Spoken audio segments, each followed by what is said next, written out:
Welcome to Howay Say. Throughout the season we're going to be talking to Newcastle fans about all things Newcastle United. We're going to be talking transfers, tactics, the highs and lows of match day. Today we're kicking things off with our pre-season predictions.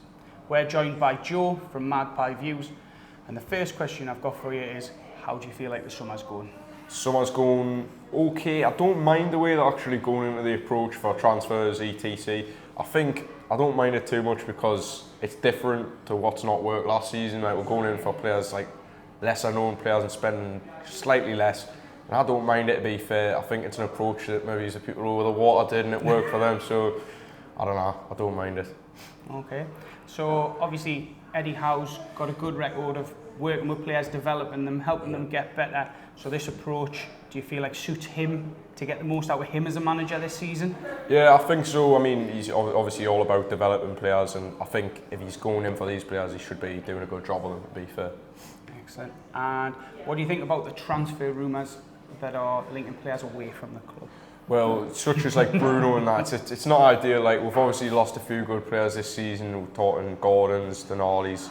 It's not ideal, is it really, this transfer window? But I mean, in terms of players going out, I'm a little bit worried Bruno might leave. But all in all, do you really want a club captain that doesn't want to stay at your club? You've got to start wondering that. Like, and if he doesn't want to be here, I've got to say, you probably should sell him, really. Kind of hold on to players that don't want to stay at your club. That's very true.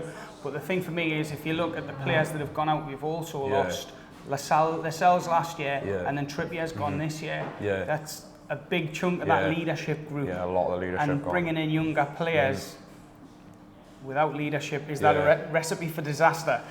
Well, it could be. I think you definitely need to keep some of the older players around. Obviously not saying Bruno's bad or anything. Bruno's literally my favourite player at the club, but it's just a matter of whether he wants to stay at the club or not. If he doesn't, you can't really keep on to old players, you know what I mean? Yeah. And if he does go, do you have a replacement in mind that you'd like to see? Is there someone within the club that you think would step up and do his job, or externally? Well, I think I'd like to see Lewis Miley step up. Obviously, he's had a few injury problems as of recent. I'd like to see him step up in terms of internally. Externally, I've not really got a player in mind. Like, that was a good question. Yeah, I mean, is there anyone that could fill that role? I mean, he is such a special player for Newcastle. It's a player that's stepped into that role from nothing, and the fans all really love him, and he's bonded at the club so well. It's going to be really, really hard to replace Bruno Guimarães. Definitely. So, obviously, looking at the transfers that have come in, Traore is the winger. They've got Stern, I think his name is, the midfield player, and obviously Jowin is a keeper. Yeah.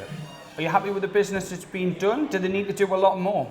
The business so far has been okay. I think it will be good when we start looking at signing more players. I think we definitely need more depth because we've lost some great players this season, and you're relying on every one of them signings to come in and absolutely smash it. So I think we need a bit more depth. Okay, definitely. And how confident are you going into obviously we're just going into pre-season now, but if we were to go into the season in the same way, how confident would you be? I'd be pretty confident, to be fair. I still think we should do okay. Obviously, now that we haven't got Europe, we can focus on Premier League and the Cups. And I think we will do decently next season. I think we'll do all right. Okay. You going to put a position on that? Or? Position? Not yet. I will go top 6. I'll go top 6 Europe. Okay, excellent. Well, that would be great to see. Obviously, we've still got a bit of time though. So if you could strengthen in one area, what position would it be? In one area, it's got to be central midfield. Obviously, lost Denali, big loss for Newcastle. Like, the absolute class on him was unbelievable. And I think central midfielder, you still yet to find someone that I'd want to replace him with. But if we can't get another central midfielder through, I think it'll be good for the club. Yeah. And trying to find a central midfielder that could start is going to be quite challenging. If you look at the quality in midfield, obviously Joe Linton, you've got Ramsey, Bruno's still there. Miley, getting someone that will walk into that midfield could be a big ask. Is there any names that you? Names? Well, I'd like to see Ramsey step up. Obviously, we bought him last year. We probably didn't get what we wanted out of him, what we could have got out of him.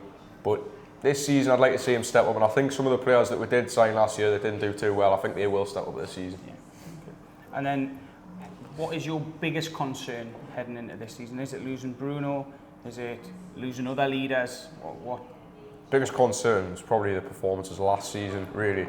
And yeah, it doesn't put too much hope into you going into this season. Obviously, now that we've lost some of the more experienced players that were our best players, I don't know, it might not go too well, but we'll just have to see, really. Okay. And what are you looking forward to most this season? What am I looking forward to most? Probably, I've got to say, on a personal level, the away days. I love away days. So we've got new away days like Coventry, Hull City and that. So yeah, I look forward to all them.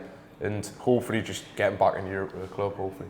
And obviously you've already given us a league position, but do you have a bold prediction for this season? You know, some of the people might laugh at now, but come the end of the season, they'll be like, yeah, you were right. Well, I've got to say, young Wissa, I think based on his performance in the World Cup, I've got to say, I think he will step up this season. And I'm pretty sure he'll do all right. He looks decent late in that World Cup. Would he be your starting number 9 at the club at the moment? Personally, it's a hard one to say right now. But yeah, I'd like a world in which it can both play together, Walter Morda and Wissa, but I don't see that happening. So it depends how he gets off. If he gets off to a good start, I'd like to see Wissa take that number 9 role, definitely. Excellent. And then obviously there's another player, Sula, who's just been given the number 10 role. Where do you see him fitting in this season? Do you see him battling with those for that out-and-out 9 well, to be honest, he was probably our best striker last season. So if he does that well this season and the other players don't perform as well like they did in last season, he's obviously going to slot back into that striker position. Okay. Yeah. And then, come the end of the summer, is Bruno going to be a Newcastle United player? I think he will. I mean, obviously I said all that before, but I think he will. We cannot really judge whether he wants to be here or not based on what the media is saying, because we know what the media, Newcastle United, can it be trusted? There's always players getting linked away, and sometimes it doesn't happen, sometimes it does, so I'll believe it when I see it. But the thing that's circulating at the moment is, if he wanted to stay, he'd come out and just say, I'm happy here, you know. Yeah. Well, that's that thing as well, isn't it? So, yeah, it's just a hard position for Bruno, I guess, but obviously, I think Newcastle struggle to keep the big players with the wage gap and that. And teams come in like Arsenal, obviously winning things, and Newcastle struggle to hold on to talent. No, totally. And then again, looking at the next season, obviously you've already mentioned that the form wasn't great towards the end of last season. Do you have any idea how you think Eddie Howe will get on this season? Like, there's a lot of people saying he's going to be under pressure from game 1. Well, does he have a bit of time? Yeah, in my opinion, I'm not saying anything sharp where he's concerned, but I think he is under pressure, obviously, because a lot of the fan base towards the end of last season kind of turned on the club a little bit. We've seen it at the away games, the home games. Some games were getting booed off the pitch, like, which I don't agree with, to be honest, but it is going to happen when you don't perform. And I think you will do better next year. Obviously, you're allowed, in my opinion, you're allowed one hiccup of a season in say 4 seasons which we've had good. So yeah, I think you'll come good again next year, and once we get Europe, we'll all be all right. Yeah, definitely. And then let's finish off with, obviously, there's been some obviously awful news around Newcastle United with the passing of Kevin Keegan. Can you sum up what Kevin Keegan means to Newcastle? Well, to Newcastle, he's obviously, you can talk about it from one way. He was absolutely brilliant for the club as a manager and a player. He didn't win anything, but he was just as a man. I feel like he resonates with a lot of the older fan base. And when you ask them questions about Kevin Keegan, they always say how good of an actual man he was. They don't even mention how good he was at football, even though he was. And as a manager, he was absolutely tremendous as well for the club. But yeah, it's just passion as well. I feel like he has what obviously managers nowadays aren't really allowed to show in the media. He went out and he says, I would love it if we beat them, and I think that interview will never get topped as well. It was absolutely brilliant. Just wore his heart on his sleeve. Yeah, and was just definitely. Absolute passion. Excellent. Well, thank you very much. Thank you.